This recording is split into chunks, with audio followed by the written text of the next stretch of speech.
चलिए ब्रेक के बाद आप सभी का स्वागत है और हम इस चर्चा को जारी रखेंगे और बात करेंगे धामी सरकार को लेकर। जिस तरीके से धामी सरकार की ओर से मदरसा बोर्ड खत्म किए जाने पर मौलाना खालिद रशीद फरंगी महली का बयान भी सामने आया, क्या कुछ कहा उन्होंने, सुनिए। उत्तराखंड गवर्नमेंट ने मदरसा बोर्ड खत्म करने का जो ऐलान किया है ये बहुत ही ज़्यादा अफसोसनाक है और हम ये समझते हैं कि ये मुल्क के आइन और कॉन्स्टिट्यूशन के भी खिलाफ है, क्योंकि ऑलरेडी मुल्क के कॉन्स्टिट्यूशन के आर्टिकल 13 ने वाज़े तौर पर तमाम माइनॉरिटीज़ को अपने माइनॉरिटी इंस्टीट्यूशन को इस्टेब्लिश करने और उनको मैनेज करने की पूरी आज़ादी दे रखी है। और इस सिलसिले में ऑलरेडी सुप्रीम कोर्ट के भी जजमेंट्स मौजूद हैं और अभी जनवरी 2026 में इलाहाबाद हाई कोर्ट ने भी ये एक जजमेंट में इस बात की वजाहत की है कि अनरिकग्नाइज्ड जो मदरसे हैं वो भी मुसलमान रन कर सकते हैं, क्योंकि ये आर्टिकल 30 इनको इसका पूरा इख्तियार देता है। जिस आर्टिकल ने वाज़े तौर पे बात कही है कि all minorities whether based on religion और language shall have the right to establish and administer educational institution of their choice। तो लिहाजा हम ये समझते हैं कि ये उत्तराखंड का फैसला मुल्क के कानून के खिलाफ है और इस फैसले को वापस लेना चाहिए। तो देखिए लगातार प्रतिक्रिया अब इस पूरे मामले को लेकर सामने आ रही है। यानी कि देखिए एक तरफ सरकार ये कह रही है कि मदरसा बोर्ड खत्म करके अब जो नई नीति लाई गई है उसके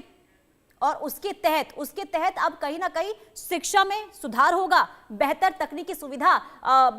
बच्चों को मिलेगी, छात्रों को मिलेगी, जो कहीं ना कहीं मदरसों में देखने को नहीं मिलता रहा है। लेकिन इसे लेकर विपक्ष सवाल उठा रहा है। हमारे साथ इकबाल साहब जुड़े हुए कांग्रेस के प्रवक्ता हैं। इकबाल साहब देखिए, क्या एक तरफ सरकार की पूरी ये मंशा है, कोशिश है, जो सरकार की तरफ से कहा यह जा रहा है कि देखिए कहीं ना कहीं मदरसों में वो तमाम चीजें नहीं मिली हैं बच्चों को जो होनी चाहिए, जो शिक्षा में सुधार होनी चाहिए, वो कहीं ना कहीं वो पीछे है। और ऐसे में मदरसा बोर्ड खत्म करके अब एक नई तकनीक के तहत बच्चों को बेहतर शिक्षा मिलेगी, तो इसी लेकर आखिर आपत्ति क्यों जताई जा रही है, इसमें क्या दिक्कत है? देखिए, ये बीजेपी के लोग सिर्फ मदरसा को बदनाम करने का काम करते हैं और बदनाम करते रहते हैं। अभी बीजेपी के नेता बोल रहे थे कि मदरसे में जो सिखाया जाता है पत्थरबाजी और ये बंदूकबाजी और ये सारी चीजें, ये निहायती निंदनीय, मतलब इससे निंदनीय बात ही नहीं हो सकती जो अल्फाज ये यूज कर रहे थे, जो शब्दों का ये प्रयोग कर रहे थे। अरे इनको तो सबक ये सीखना चाहिए कि इनको तो उस चीजों को मना करना चाहिए कि जो तमाम दल इनके बीजेपी के लोगों ने बना रखा है, आरएसएस के लोगों ने बना रखा है, जो सड़कों पे उत्पात मचा रहे हैं। जो अभी नया उत्तराखंड में देखा गया कि एक बाबा कलेक्शन के नाम से दुकान चल रही थी, एक बुजुर्ग दाढ़ी वाले बैठे हुए थे और उनको जाके जिस तरीके से भीड़ तंत्र ने परेशान करने की कोशिश की, उनको मारने की कोशिश की। लेकिन एक देश का नौजवान दीपक जी ने जो जिस तरीके से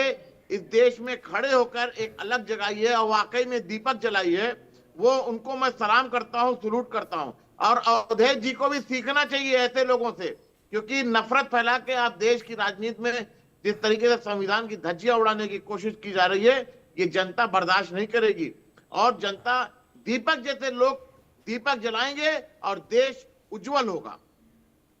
जी बिल्कुल, जिस तरीके से आपने जिक्र किया इकबाल जी, लेकिन दूसरी ओर जिस तरीके से आप लगातार ये कहा जा रहा है कि ये फैसला केवल और केवल जो है बच्चों को ध्यान में रखते हुए, उनके उज्जवल भविष्य को ध्यान में रखते हुए लिया गया है, और ऐसे में इसका विरोध आखिर क्यों किया जा रहा है? क्योंकि सरकार का साफ तौर पर यह कहना है कि जब मदरसे जो संचालित हो रहे थे मदरसा बोर्ड के अंतर्गत, उसमें पारदर्शिता नहीं थी और पारदर्शिता न होने की वजह से जो सुविधाएं सरकार की ओर से बच्चों के लिए दी जाती थी वो सुविधाएं उन बच्चों को नहीं मिल पाती थी। लेकिन अब जिस तरीके से अल्पसंख्यक बोर्ड बन रहा है, इसके माध्यम से एक पारदर्शिता आएगी और जो योजनाएं चलाई जाएंगी उन योजनाओं का लाभ बच्चों को मिलेगा।